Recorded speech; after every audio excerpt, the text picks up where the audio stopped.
Empty planes, silent terminals, and cities built on tourism slowly slipping into economic comas. What happens when the world stops coming to America? What started as a trade war is quietly turning into a tourism apocalypse.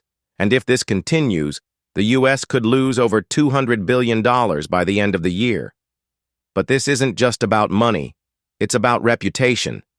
It's about trust. And it's about whether America can still welcome the world, or if it's building walls so high that no one wants to climb them. Something strange happened at the start of 2025. The terminals were open, the flights were scheduled, the destinations were world-class. But the passengers, they never showed up. Across TikTok, YouTube, and Instagram, a quiet storm was brewing. Rows and rows of empty seats on international flights to the U.S. Some videos showed travelers practically flying alone. Business-class cabins, economy aisles, all echoing with an unsettling silence. The numbers tell a chilling story. International arrivals to the U.S. are down 14%, the sharpest drop since the weeks following September 11th. But this time, it's not fear of attacks. It's fear of entry. Canada, long America's most reliable travel partner, is vanishing from the maps. Since January, Canadian tourism into the U.S. has plummeted by 35%. Border towns like Buffalo, Detroit, and Seattle, once humming with day trippers and weekend shoppers, now look like post-apocalyptic ghost zones. Gas stations stand deserted. Restaurants are half-staffed. Local hotels are praying for bookings that never come. And it's not just Canada. From Germany to France, from Brazil to South Korea, international travelers are pulling back.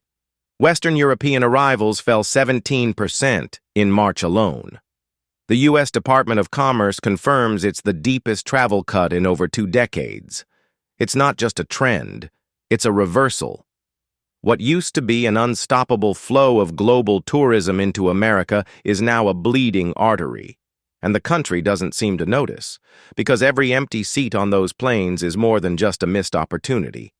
It's a warning sign, a red alert, a quiet collapse taking shape, 30,000 feet in the air. Since 2021, America has silently bled over $30 billion in lost international visitor spending. That's not just a tourism stat, it's an open wound in the U.S. economy. But economists warn, we're only at the beginning of this freefall. If trends don't reverse, that number could multiply 6 times before this year ends. That's $180 billion. Gone. And the worst part? It's happening in slow motion. The big cities, the crown jewels of American tourism, are the first to show the cracks. New York City, once the beating heart of global travel, has slashed its forecast by millions. Hotel occupancy is flat, and that doesn't mean stable. It means profits are sinking even as costs rise. Las Vegas, the money machine of Nevada, is sputtering. April data shows a 5.1% drop in visitors, even with summer approaching. Casino giants like Wynn and Caesars have already started trimming staff quietly. No press releases, no announcements, just silent cutbacks. Even Disney World, the last fortress of American tourism, isn't safe. It's canceled daytime shows. Wait times have fallen from an average 7 out of 10 to just 5. That may sound like good news for guests, but in reality, it means attendance is down, way down. Behind these numbers is a sobering reality. Fewer tourists means less revenue, and when businesses tighten costs, the experience suffers. When the experience declines, more people stay away. It becomes a vicious cycle, a self-reinforcing spiral. What we're witnessing isn't just a slow season. It's the beginning of a long, hard winter for U.S. tourism. And if things don't change soon, the chill won't just hit vacationers. It will freeze entire industries, retail, hospitality, entertainment, in cities across the country. And the scariest part? It's not making headlines. It's just happening. This isn't just a blip. It's not some temporary travel fatigue. People aren't skipping America because they don't have the money. They're skipping it because they no longer feel welcome. The reasons run deeper than airfare. Beneath the empty airports and hotel cancellations is a growing wall of frustration, built not from brick and mortar but from tariffs, visa hurdles, and aggressive border treatment.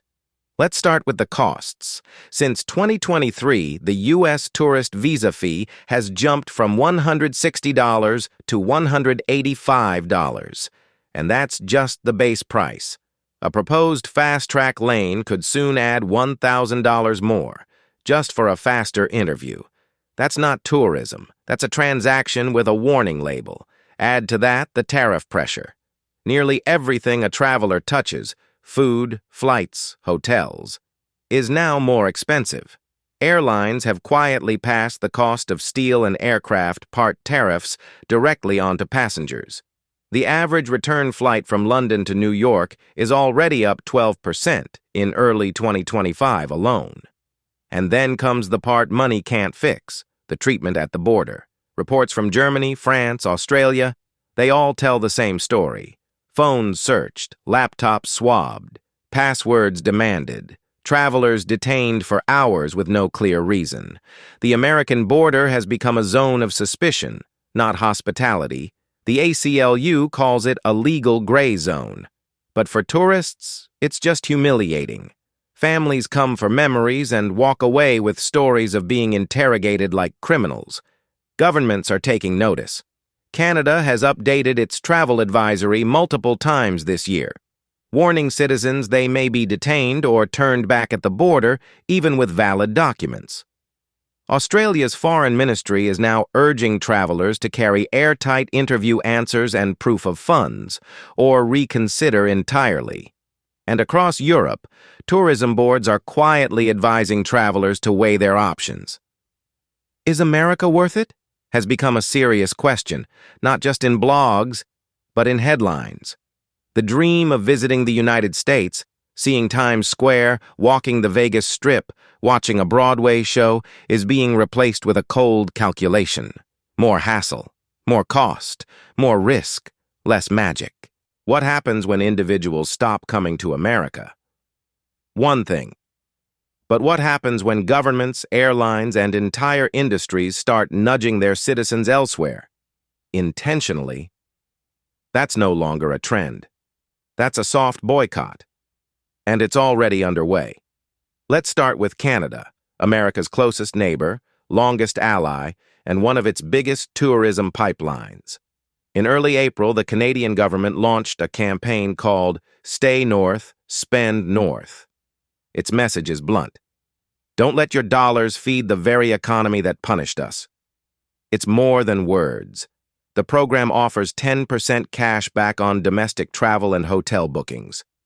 Air Canada has already cut 4 major U.S. routes from its winter schedule, shifting aircraft to Cancun, Punta Cana, and Caribbean destinations with fewer taxes and fewer headaches. The message is clear: we're pulling back. And we're not alone. In Europe, it's the same story, but louder. French headlines now warn travelers to weigh visa risks before booking U.S. flights. German tour companies are advertising Mediterranean vacations with slogans like, "No tricky visas, just sunshine." Air France has cut flights to Seattle. KLM has slashed routes to San Francisco and Boston, redeploying planes to Bangkok and Istanbul, where the vibes are warmer and the fees lower. Even Mexico, once heavily dependent on U.S. tourism, has flipped the script. New travel ads in Canada and Europe say, "No ESTA, no border games, just a beach." It's a soft strike. No sanctions, no speeches. Just incentives to go anywhere but America. And it's working. Bookings from Europe and Latin America are down double digits. U.S. Travel Association data shows a 14% drop in summer reservations from Latin America alone. The Caribbean? Bookings are up. So is Asia. And Canada is capturing billions that once flowed south. This isn't a boycott you read about in breaking news. It's one you see in booking data, flight schedules, and empty Broadway seats. America isn't just losing visitors, it's losing mindshare. And once tourists reroute their loyalty, they don't just come back because the weather's nice. Money matters. But in tourism, image matters more. And right now, America's image, the one painted over decades with stars, stripes, and smiling faces, is starting to crack. According to the Pew Research Center, U.S. favorability in key European countries has plunged to record lows. In France, fewer than 3 in 10 people now say they view America positively. Germany is barely higher. These aren't just polls, they're forecasts of future cancellations, missed flights, and lost billions. Because tourists don't just visit countries, they visit feelings. And the feeling around America? It's shifting from excitement to anxiety. Look at what's happening to the symbols of American soft power. On Broadway, 17 shows have closed early this season, including the high-budget musical Smash, which lost over $20 million and shut down after just 84 performances. In Las Vegas, staffing cuts are happening quietly, behind the scenes, even as peak season approaches. The casinos are still lit up, but inside the floor traffic is slowing. And then there's Disney World, the global icon of happiness. It has canceled daytime parades. Wait times are down, but not because the system got faster, because the crowds simply aren't there. Even in San Francisco, long seen as a conference capital, major events are being rerouted to cities like Toronto and Tokyo. Over a dozen conventions, from surgeons to scientists, have walked away, citing visa delays, safety concerns, and rising travel costs. This isn't just about revenue, it's about relevance. The U.S. used to represent aspiration, a place people saved for, dreamed of, and visited as a once-in-a-lifetime experience. But when your trip starts with a grueling visa process, includes a phone search at the airport, and ends with overpriced meals and suspicious stares, the dream fades fast. Experience is everything. And right now, the American experience is being rewritten, not by travelers, but by policies that confuse protection with paranoia. Once tourists lose trust, it doesn't matter how big your theme park is or how bright your skyline glows. They'll find magic somewhere else. When a tourist skips their trip, it sounds like a small thing. But multiply that by millions, and the ripple becomes a wave, crashing down on restaurants, hotels, theaters, taxis, and every pocket of the American service economy. Because here's the truth the headlines don't always show. Every international traveler is worth 7 domestic ones. On average, a foreign visitor spends over $4,000 per trip. Compare that to an American tourist who spends just $650. That means one lost guest from France is equal to an entire minivan full of U.S. travelers. And right now, those foreign wallets are disappearing.